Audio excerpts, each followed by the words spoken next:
Bonsoir Christophe, match du GBDH face à Billières ce soir. Première période maîtrisée, vous êtes largement devant. Ensuite en seconde période, la machine s'est un petit peu enrayée, mais finalement vous remportez cette partie.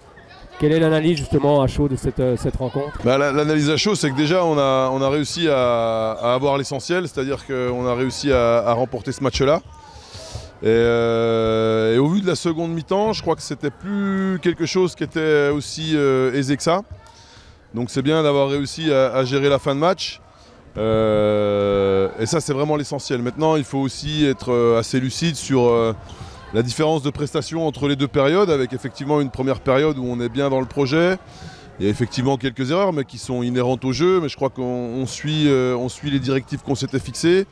Et on arrive à dominer assez largement cette première période. Et puis il y a une deuxième période où je pense que tous les curseurs baissent un peu. Je pense qu'il y a des joueurs qui ont tendance parfois à sortir un petit peu des projets collectifs, qui tentent des coups et qui échouent très souvent.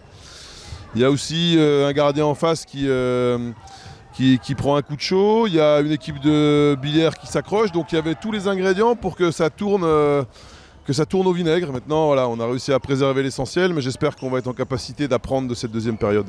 C'est vrai qu'il y a eu une grosse débauche d'énergie, notamment en défense, car vous avez quand même maintenu cette équipe de Billières avec peu de buts dans cette première période. Est-ce que ça peut aussi expliquer un manque physique ou non? C'est une autre explication?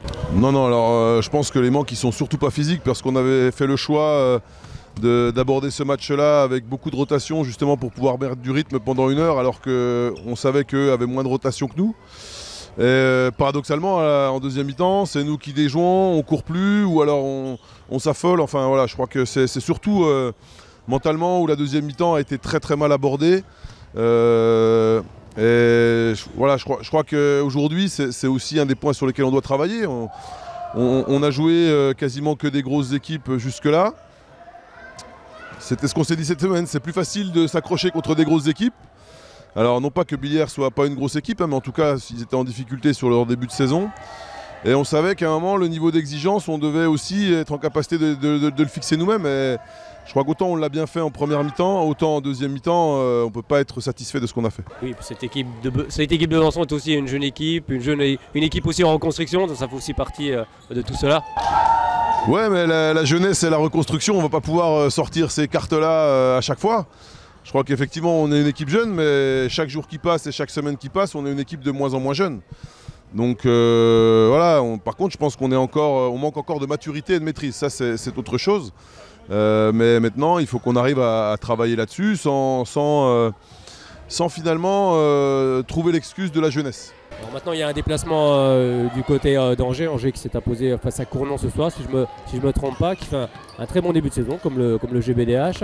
Et après il y aura aussi la réception de Tremblay. Bon, de toute façon comme on le dit toutes les semaines, il n'y a que des gros matchs en Pro League. Ouais, il y a des gros matchs en Pro League, là ça va arriver très vite. Une chose est sûre, c'est qu'on ne pourra pas se permettre de faire une seule mi-temps à Angers. Donc à nous d'utiliser les 5 jours que l'on a là pour bien récupérer.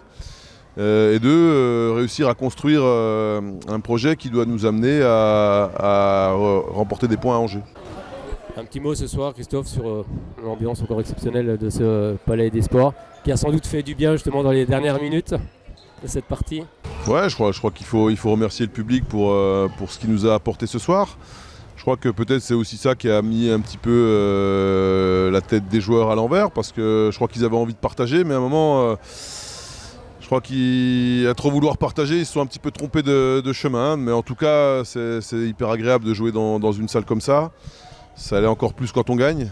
Maintenant, j'aimerais bien que la prochaine fois, on puisse gagner et livrer une prestation de qualité. Merci beaucoup Christophe. Bon match du côté d'Angers. On se retrouvera ici dans quelques semaines face à Tremblay. Merci, bonne soirée.